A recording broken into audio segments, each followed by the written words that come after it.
Good morning India. Fast 15 में आपका स्वागत है। आज की फास्ट लाइफ के लिए है फास्ट 15। बंगाली एक्टर सौमित्र चैटर्जी की पत्नी दीपा चैटर्जी का निधन हो गया है।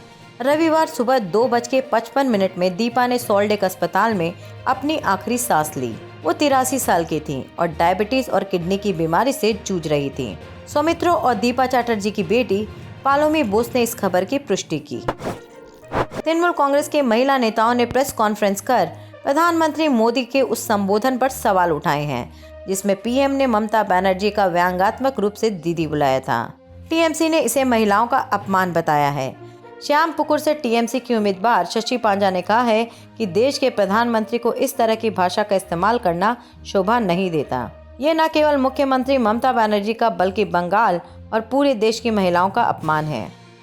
एक राजनीतिक निर्वाचन जो है आज पश्चिम बंगाल में हो रहा है, कहीं ना कहीं भारतीय जनता पार्टी का मुखोश या मुखौटा जो है वो खुल गया है।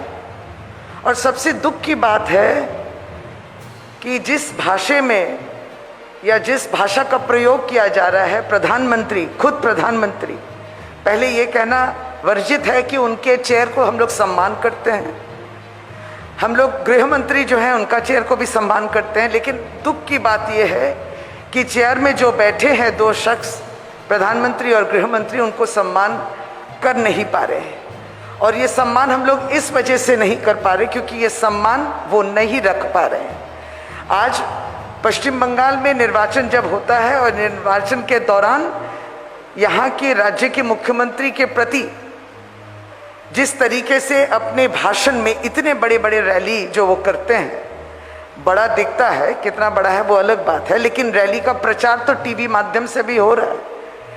और ये टीवी माध्यम से लोग सुन रहे हैं कि प्रधानमंत्री, देश के प्रधानमंत्री, इस राज्य के मुख्यमंत्री, जिसको सब बहुत स्नेह से दीदी बोलते हैं, उस दीदी शब्द को किस तरीके से जो है हम लोग बंगाली में बोलते हैं टोन मारना या टिटकरी मारना या कमेंट देना जिसको कहते हैं।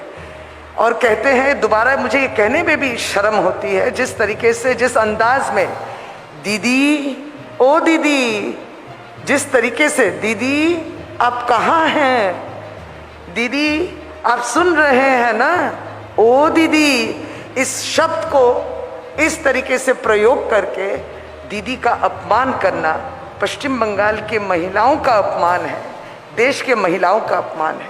कहाँ प्रधानमंत्री, देश के प्रधानमंत्री, नन लेस देन प्रधानमंत्री, इन शब्द का जो प्रयोग करते हैं और जिस तरीके से, जिस अंदाज से अपने भाषण में ये बोलते हैं, ये गणतंत्र के पक्ष में नहीं है, ये महिलाओं के सम्मान के पक्ष।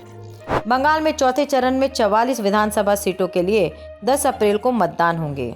इससे पहले बंगाल में अर्धसैनिक बल की 1000 कंपनियों की तैनाती की जाएगी। दरअसल बंगाल में अब तक अर्धसैनिक बल की 800 कंपनियां तैनात हैं। असम का चुनाव खत्म होते ही वहां से 200 और अर्धसैनिक बल की कंपनियों को बंगाल भेजा जाएगा, जिसके बाद बंगाल में कुल 1000 कंपनियां चुनाव समर में तैनात होगी।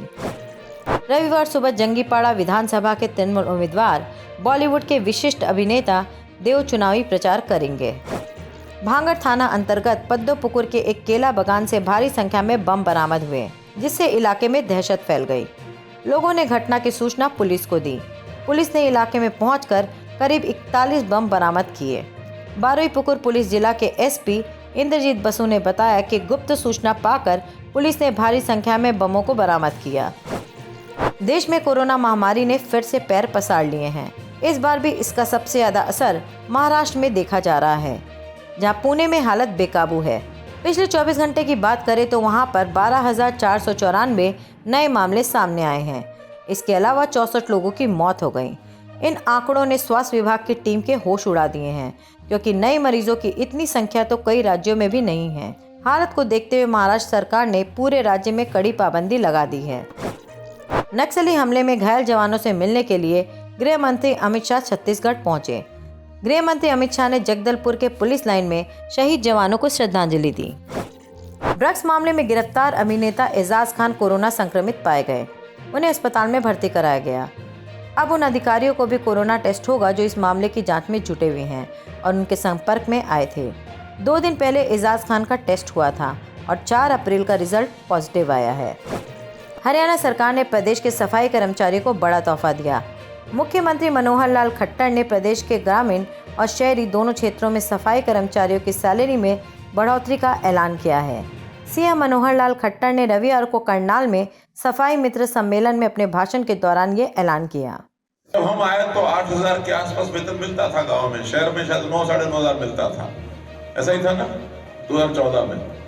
हम बढ़ाते बढ़ाते 12,500 और 14,000 ये लेके आए, 12,500 और 15,000, 12,500 15। तो मित्रों थोड़ा सा गैप ज्यादा है, इस गैप को थोड़ा कम भी करना है। अब जमाना इतने गैप का नहीं है। ये ठीक है कि गांव वाले को थोड़ा खर्चा कम पड़ता है, शहर वाले को ज्यादा पड़ता है, इसलिए थोड़ा सा रखना पड़ता है। लेकिन अब आज से गांव वालों के 12,500 की बजाय इसकी 14,000 तनख्वाह की जाती है।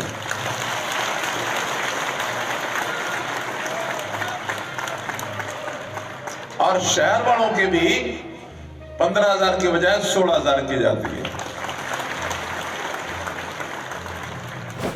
सेलेब्स लगातार इस महामारी के शिकार हो रहे हैं। अक्षय कुमार के बाद अब टॉयलेट एक प्रेम कथा में उनकी हीरोइन रही भूमि पेडनेकर को भी कोरोना हो गया है। इसके अलावा बॉलीवुड एक्टर विक्की कौशल भी कोरोना से संक्रमित पाए गए हैं। राज्य सरकारें शादी में इकट्ठे होने वाली भीड़ पर काबू नहीं पा रही। इसका परिणाम ये हो रहा है कि एक ही शादी में से कोरोना के दर्जनों मामले सामने आ रहे हैं। मामला तेलंगाना के निजामाबाद का है, जहां एक शादी में शामिल होने वाले कोई 10 नहीं, 20 नहीं बल्कि 87 लोगों को कोरोना पाया गया है। उत्तर प्रदेश की योगी सरकार अब सूबे में अपने बच्चों की ओर से संपत्ति हड़पे जाने के बाद उनकी प्रताड़ना झेल रहे बुजुर्ग माँ बाप की सुरक्षा को लेकर एक कानून लाने जा रहा है। इसके तहत यदि कोई व्यक्ति माँ बाप की सेवा किए बगैर उनकी संपत्ति पर नजर डालता है और इसकी शिकायत कानून के तहत सरकार तक पहुँच जाती है, तो सरकार की ओर से उसकी संपत्ति जब्त करने के साथ दोषियों पर कार्रवाई भी की जाएगी। राजस्थान के जोधपुर में इंडियन इंस्टीट्यूट ऑफ टेक्नोलॉजी के 14 और छात्रों की कोरोना रिपोर्ट पॉजिटिव पाई गई है। कोरोना संक्रमित सभी छात्रों को आईआईटी के सुपर आइसोलेशन सेंटर में रखा गया है। इन्हें मिलाकर अब तक आईआईटी जोधपुर के 65 छात्र कोरोना संक्रमित हो चुके हैं। फेसबुक की सुरक्षा में सेंध, 50 करोड़ से ज्यादा यूजर्स का डेटा लीक। फेसबुक का डेटा लीक मामला एक बार फिर सुर्खियों में आ गया है। फेसबुक का इस्तेमाल करने वाले दुनिया भर के 100 देशों में 53 करोड़ से अधिक लोगों का डेटा ऑनलाइन लीक हो गया है। अमेरिकी अंतरिक्ष एजेंसी ने कहा है कि नासा के इनजेनिटी मिनी हेलीकॉप्टर को उसकी पहली उड़ान की तैयारी में मंगल की सत्ता पर गिरा दिया गया है। आज के लिए बस इतना ही। कल फिर मिलेंगे फास्ट 15 के साथ।